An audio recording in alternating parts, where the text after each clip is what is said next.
Hello, everyone. Welcome to Around the Forge, episode 2. I don't want to come in too hot today. I know we had that teaser intro music that was nice and mellow, so I also want to come in a little mellow and keep the vibe. But I don't know about you, Gordon. I'm stoked for this afternoon. We all know what today is. Today is launch day. We are geared up. We have buttoned the hatches down, and I don't know about you, but I'm ready for launch. How are you feeling today, Gordon?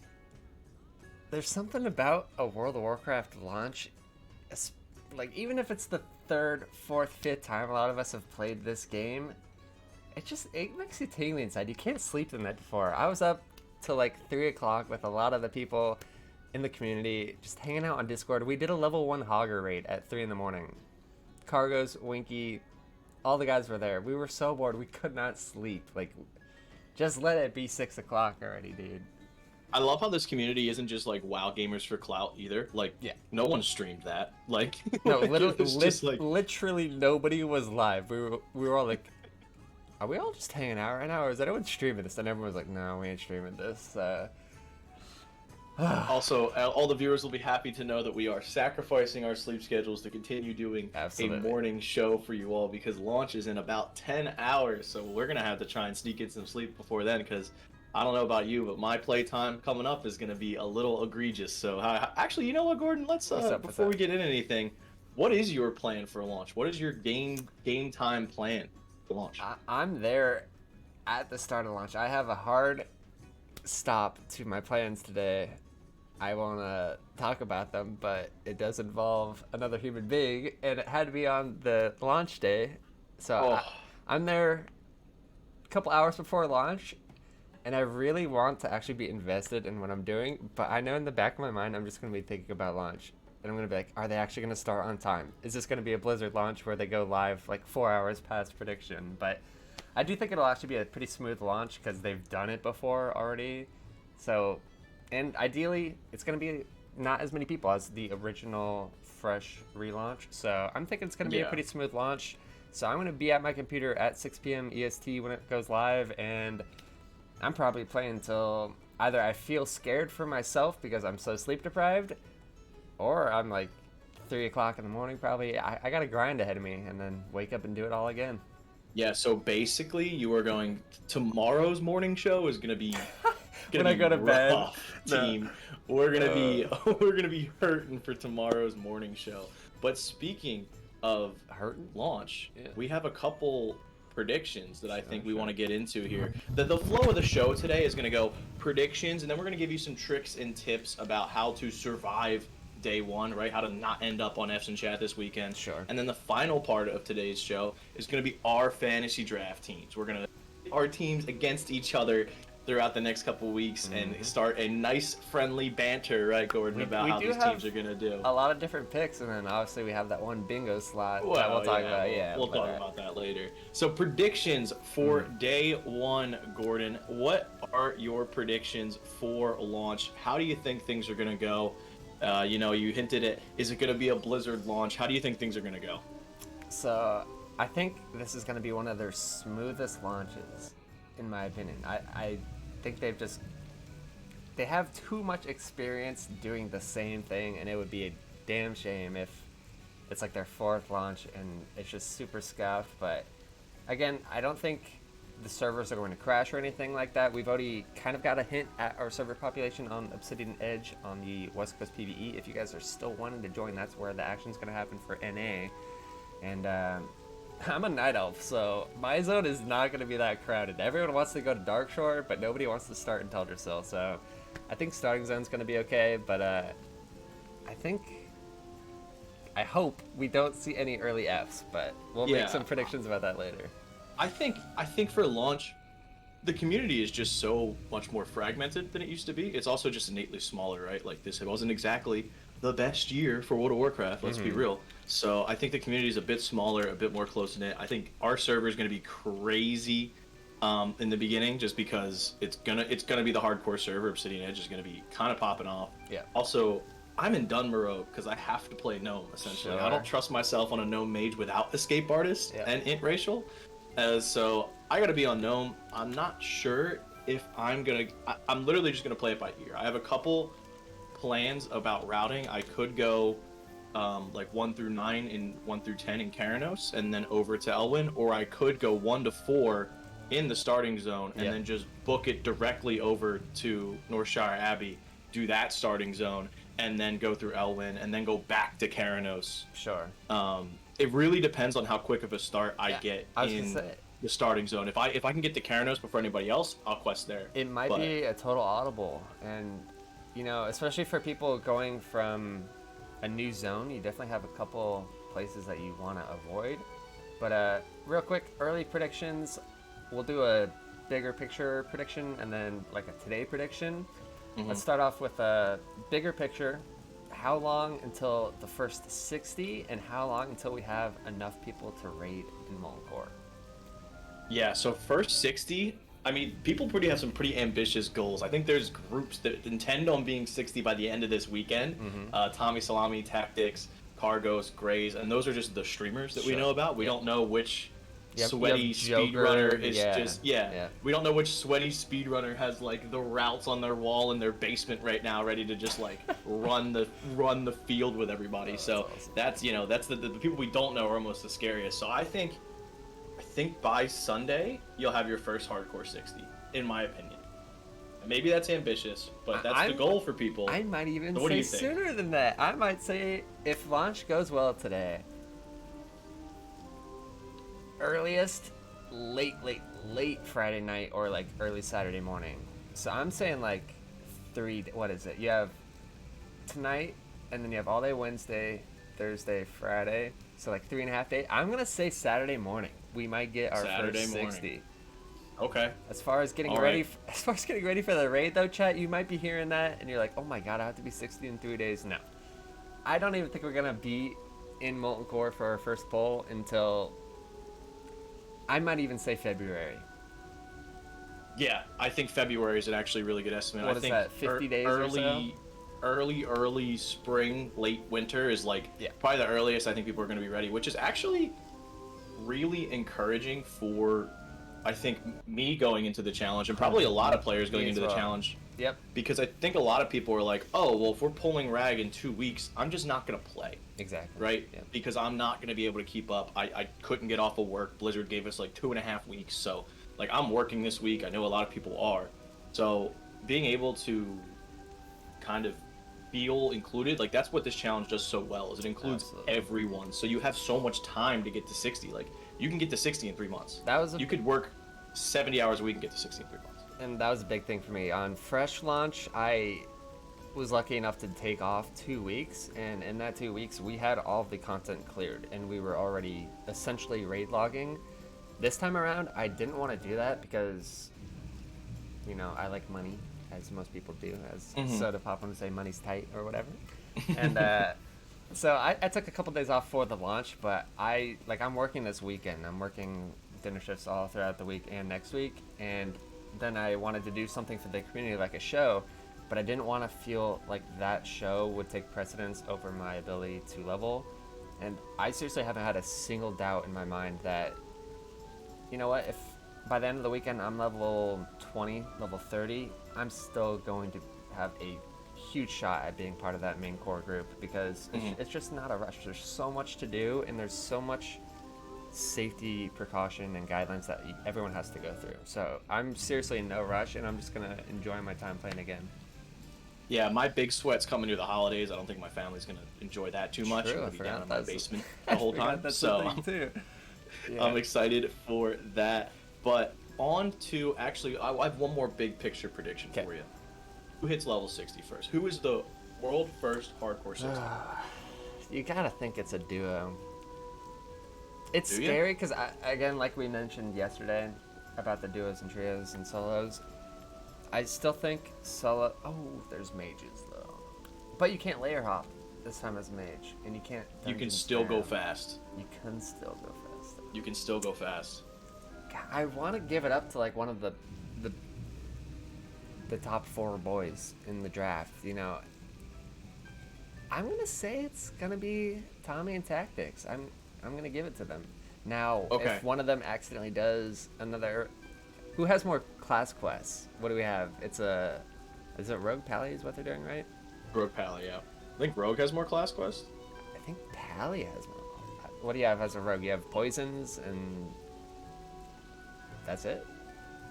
Maybe some syndicate hold stuff, but I think Pally. I think he actually might yoink some more XP as a Pally. Maybe they'll be cool to each other and like try to ding at the same time. But I'm gonna say it's Tommy and Tactics. Okay.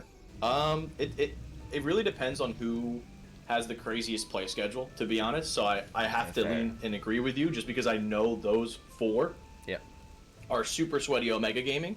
So I have to lean towards them. But at the same time, if it is a solo, like I think one of these solo hunters could probably go faster if they're going to play that much. So someone like Tyrannosaur is a sleeper pick for World First if Tyrannosaur intends on playing that much. LMGD, these other like crazy big brain hunters could probably also pull it off. But now I'm pivoting.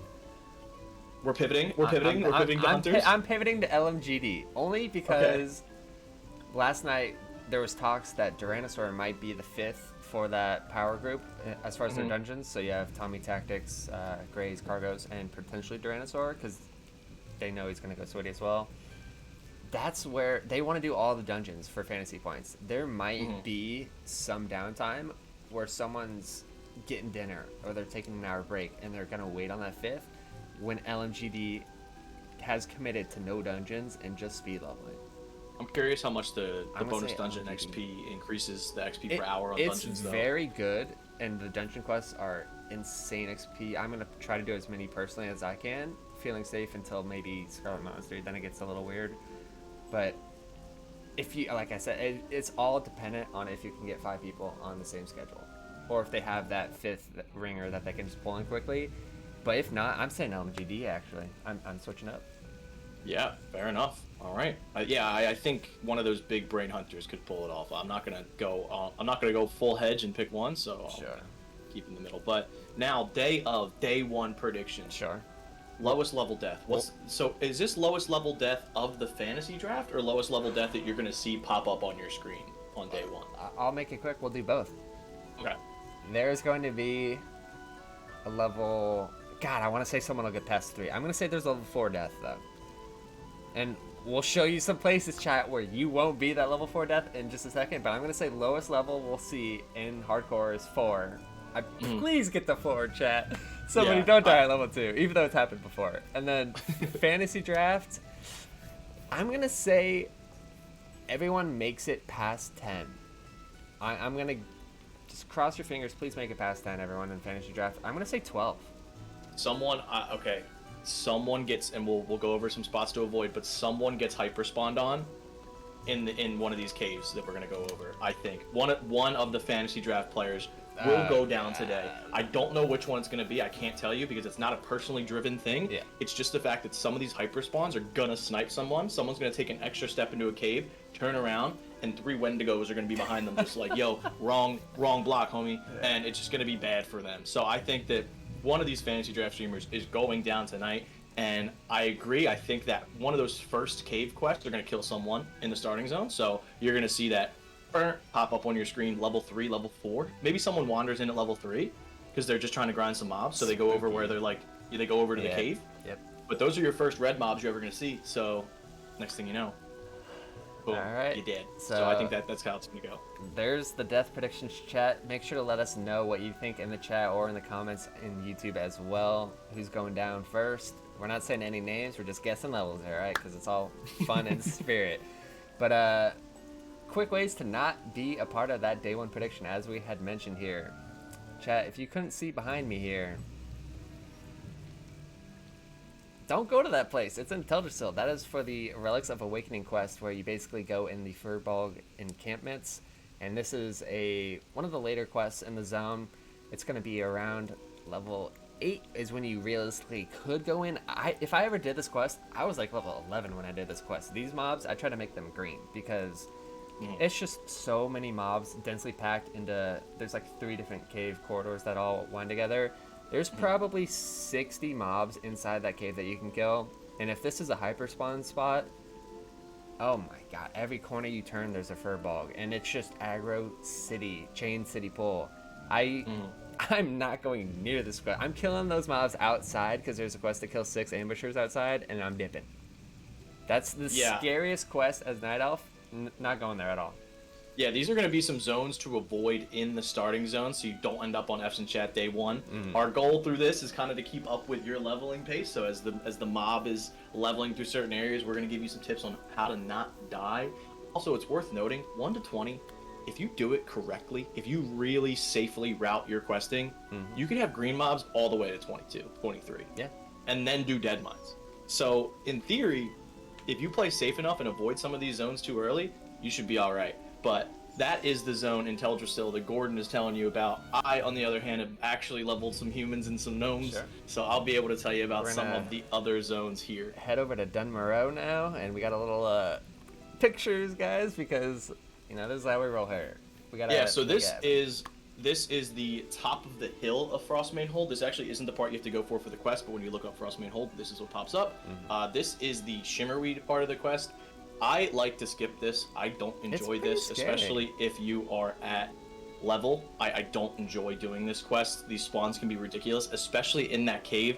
I actually did it on the beta, and it is fine, but I could see how these spawns will destroy you. And it baits you too, because the easiest way to complete the cave quest is actually walk off a little cliff edge, and then there's like 15 mobs you have to kill on the way out. Yeah, so it like baits you because you're in the middle of the cave. So unless you have hearth up, you could walk in and hearth out. But if you don't have hearth up, I would stay away from this at level. Play it by ear.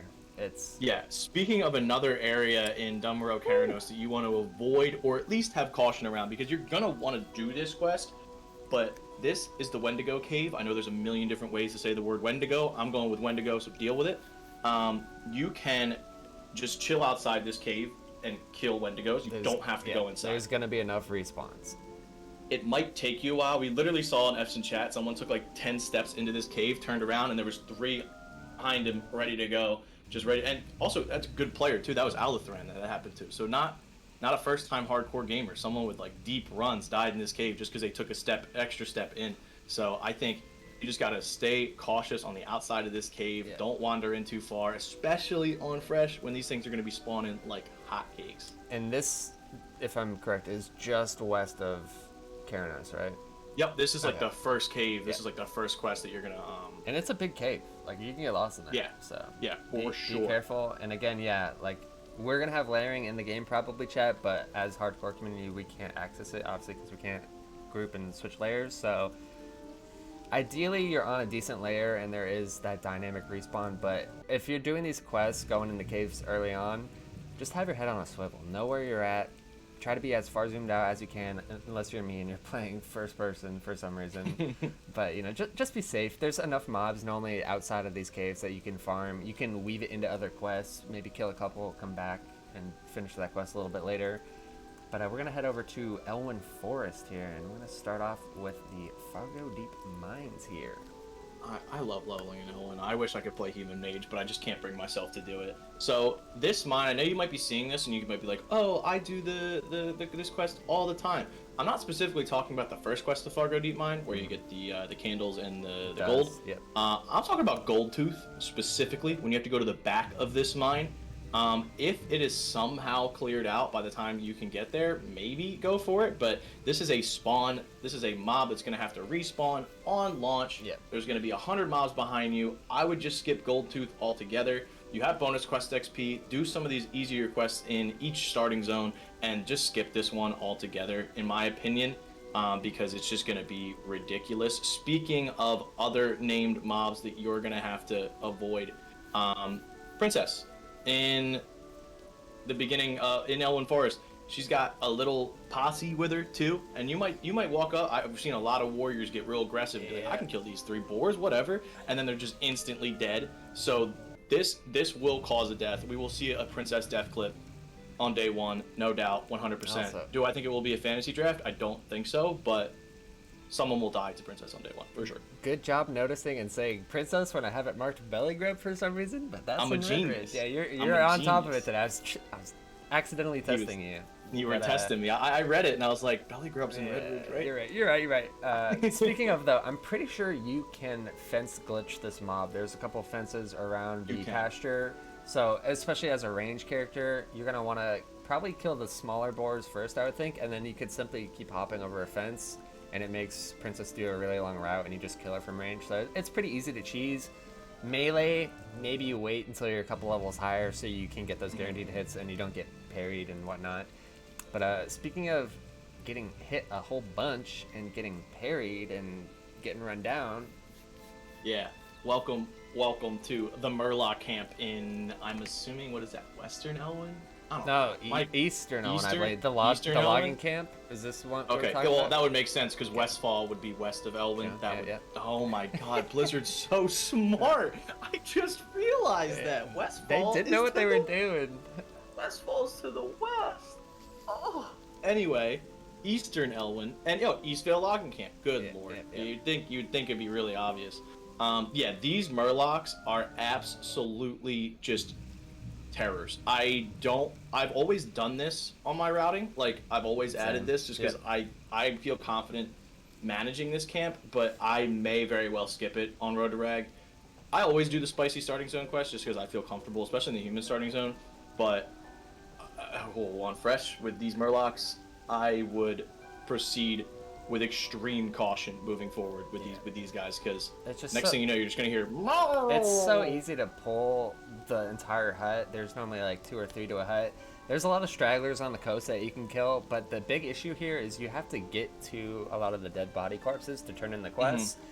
If it's cleared out and you see people there, again, this is another quest chat where you just gotta scope it out. If there's a lot of people here, it's probably going to be pretty safe, but be careful of the dynamic respawns. If you can get into that corpse, turn it in and dip, that's easy XP.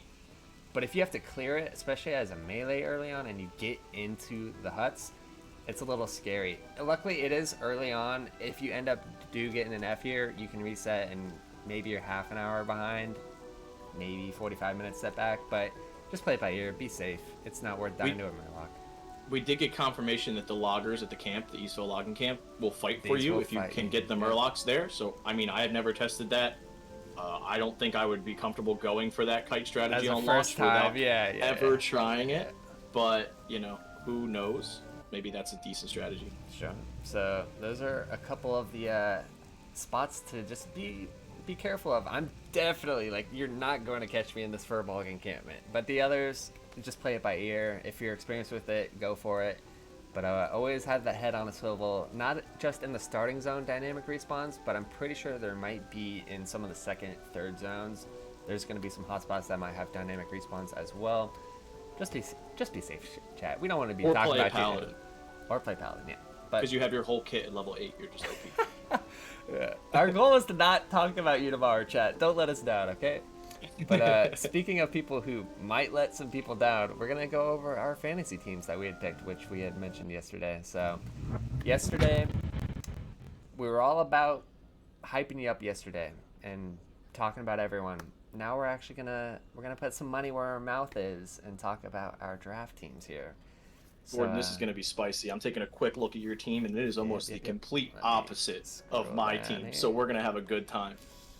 All right, chat. I'm going to come out right now and say I didn't know you couldn't edit your team prior to today. Once you locked it in, you were good to go. But you know what? I'm confident with what I got. I'm sticking with it now as I pull out my headphones. Tier 1. I mentioned him yesterday, Mr. MGM. This guy's everywhere. He's on the Hunter. I'm pretty sure he plays this game more than I sleep. Pretty safe pick. I'm thinking he's going to put up some good points for me. My tier 2, we got Babushka, the boy. I was hanging out with him again last night. He's so hyped and ready to play. He was gassing himself up. We know he effed in practice with this trio of Sarth and Josito Jones. He was all caps spamming in game. You guys aren't ready for the trio is what he said. You guys are going to be mind blowed, because he doesn't know how to say blown because he's French-Canadian. But just a little dig at Babka there. I'm confident in Babka. They are I think they might be the only trio that I know of. But I think the boys will put up some good numbers here. They're going to play a little bit less limit testy, hopefully, and put up some big numbers. And again, being that part of a trio, I have to find 2 more people to do dungeons. So could be good. So LMGD just made the prediction earlier. This guy might be one of the first 60s, and that's where a lot of my bonus points are going to come in from tier 3. No dungeons. I'm getting absolutely no dungeon value from this gentleman, so what that leaves, 50 plus points on the board. But he's going straight for speed leveling points. He wants to be there before that first deadline of speed leveling points. I think he's a pretty solid pick. Then we have Winky. Tier 4 was probably my hardest tier to pick because there's so many good players in this tier. But he's coming off a fresh 60. He just hit his second 60 in hardcore, and he's back on his main Warlock. He's ready to go. He's ready to pump. I think he's going to put up some good points. And then you're trolling, as Graves would say, if you don't pick Nom Nom for number 5. There's fantastic players at number 5. You have Tactics Tommy, you have Ampi, you have Parla. But like I said yesterday, this guy just knows too much about the game. He's got too many credits in the Hall of Legends himself. Nom Nom's my go-to. And then for wildcard, I simply went with one or the other because, again, they're duo Cargos or Grays for Days. Because they are duoing. They're the pillars of the community, you guys. They're the ones who are like general and whatever is right under general in the armor ranks, okay? These guys are legends. They have to be there. They have a time commitment, which is the only thing that I'm scared of for this team is they're committed to being done by Saturday morning so Grace can go to a nightly wedding on Saturday and Cargos is free from the chains of being duo to go do whatever. That's the only thing that I think might bite them in the butt. These guys are great players. They know the game inside out as well. But are they against the clock and maybe going to push it a little bit too quick? We'll have to see. That's my team, though. And so now on to the A team, right, Gordon? That was the B team? All right, that was the B team? Let's get it. Now on to the A team. Sure. So I realized that I am incapable of using my actual best judgment and only capable of rooting for people. Like, I am like the ultimate fanboy chooser here because I think my roster is a little bit higher risk, but boy am I gonna have fun watching these streams and rooting for them. In tier 1 we have Desi. Those clips from F's sold me on Desi. Sure. If my tier 1 streamer on this fantasy team goes into a dungeon and the group starts to and the tank wipes and my streamer instantly starts hearthing, I'm gonna get up and start cheering. Like, that's gonna be the best moment ever, in my opinion. So I'm gonna be fired up. I'm gonna be rooting for Desi, just ready to go. Right. Tier 2, I picked Jerome. Jerome has shown me the most of the people that I've seen. Like, Jerome easily has the most hardcore experience of the group. Might not be, the most experienced in other aspects of the game. Like, you have some crazy speedrunners, you have some crazy arena players and all this stuff. But I think that's a good point, that Jerome has put the most high-level runs together. So I'm going with the homer of the group, the homegrown hardcore Andy of the group. I'm going with Jerome. I'm a fan of that pick. It killed me not to pick him because he and I are boys, but I had to throw a little trio spice in there. So good pick there.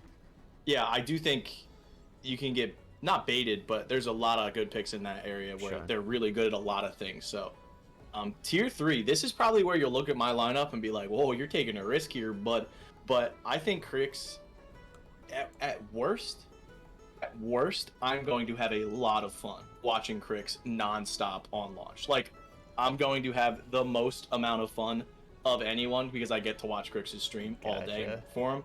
So, do I think Crix will get to 60? Yes. Do I think there's some safer picks in the group? 100%. So, I do think people like Frost, Riley, Mincy's doing with Doc, and I think there's safer picks, but just to watch Crix on like a 29-hour bender still have the same energy as hour 1, like, I'm in. I'm bought That's in. Awesome. Tier 4, I think this is my guy. Like, if I have to pick someone to overperform expectations, it's Tyrannosaur. I feel like people are sleeping on Tyrannosaur, and it almost bothers me because, in my opinion, he was the consensus best pick in this group. Obviously, the group is stacked, but I mean, Winky keeps up with him. Jamin keeps up with him. Esquire, we already talked about. Apricot Cat is also insane. Like, all these players are amazing, but on the Hunter, already leveled a Hunter, leveled a leveled a no pet Hunter. That's insane to me. Just like ready to go, in my opinion, and doing dungeons and going fast. So he's got the best of like both worlds here. I do think Tyrannosaur is gonna make it happen. Yeah, bro, you're trolling if you don't pick Nom Nom in tier 5, though. Yeah. In my opinion, because he's just so good. Like, he's gonna hit 60. if Nom Nom dies, I don't know if the community's ready for a Nom Nom death. Like I The just event's don't the think. event's canceled if Nom Nom dies. All right. Like, I just don't think the community's ready for a Nom Nom death. Yeah. It's literally the free space on the bingo card. You kind of have to pick him. He might get beat by Tactics and Tommy 260, but he does. Yeah, definitely he doesn't gonna play get to there. get first 60. He plays to get to 60. So The dude has more verified hardcore level 60s than I've leveled characters to 60. 11 apparently. Oh my Isn't that insane? God. That's more characters than you can have on a server, you guys. Have you leveled 11 characters to 60? I haven't. I had a lot of six. I had 960s, I think, in fresh. It was kind of disgusting. I didn't level them though. I leveled two. I leveled 2 of them and then got boosted on the other ones. Dude, but that's still less than Nom Nom. Yeah. You said you had 960s. He has Yeah. 11. That's still and less. it's all solo play for him. I was AFK at work getting Unreal. levels. So Yeah. I was the mage boosting everybody, so you're welcome. thank you, thank you. And on my wildcard pick, I basically went the same way as you. Speaking of 'cause I picked boosted, Cargos. no, I'm kidding. I'm kidding. I love you. Because I picked Cargos, Yeah. which is essentially also a pick for Grays. Yeah. I just, again, that's a stream. Those are 2 streams that I will enjoy watching. And that's really what I picked on this, is just streams that I want to hang out in the most during the adventure. So yeah, that's where I went with my team, and I feel like win or lose, I'm riding with my gang, and we're gonna have some fun along the That's way. awesome. So that's pretty much my logic going into this event. So we and I got will the- smack talk your team incessantly. We as got well. the same 5 and wildcard picks, but 1 through 4 is going to be where our heads are going to clash, and it's going to be exciting. So you went for the content memes and dreams team, where I we'll say somewhat, where I tried to put some thought into it, and then I got thrown some curveballs where after I picked LMGDs, like, oh, don't count on me for any dungeon points because I'm not going to get dungeons. So it'll be exciting to see where we're at. I think, is it like a 2 or 3 week timeline, and then fantasy draft is done, all your points are collected? We want Yeah, something like that. It's a 3-week timeline. Yep. we throwing a little bet on our teams. What do we want to do? A little bet? Who's gonna win? We could come up with that chat. Maybe you guys can give us some ideas. Yeah, give us a bet in the chat. Someone give us some wager to throw out in the chat or the YouTube comments, and we will definitely I'm not cutting see. my hair, chat. Don't even say it. I know you guys Yeah. might say it, but Loser goes bald. yeah, there's the team's chat. Feel free to let us know, and maybe we'll break down some of your guys' picks in some other episodes here as well. And again, we're gonna be checking up on these guys, how they're doing, do pretty much daily live recaps of the board and who's got what points and whatnot. But I think that's gonna do it for the episode 2. Pretty excited, guys. We gotta go and get this up on YouTube so we can prep for launch as well. Just over about 35 minutes or so without the intro, so definitely a solid episode again. Yeah, shameless plug time. Thank you so much for all the support on Sure, episode 1. Absolutely unreal. We were looking at it this morning. Like, we almost have 100 subscribers on YouTube already, which is insane. Join our Discord. Check out the Rested XP guys. Check out the other guides we have linked. Catch us on YouTube. What's that typical? Be sure to like and subscribe. Smash the like button. I don't even know what you do at this point, but thank you so much for all the support so far, and we will see you guys tomorrow. Hopefully we're still mentally ready Hopefully to do we're a show. still alive as well, still kicking, so we'll see. But again, like you said, guys, thank you so much for being part of the community. Feel free to message us, put any info you can find in that Discord, and we'll see you guys tomorrow. Appreciate y'all. Peace.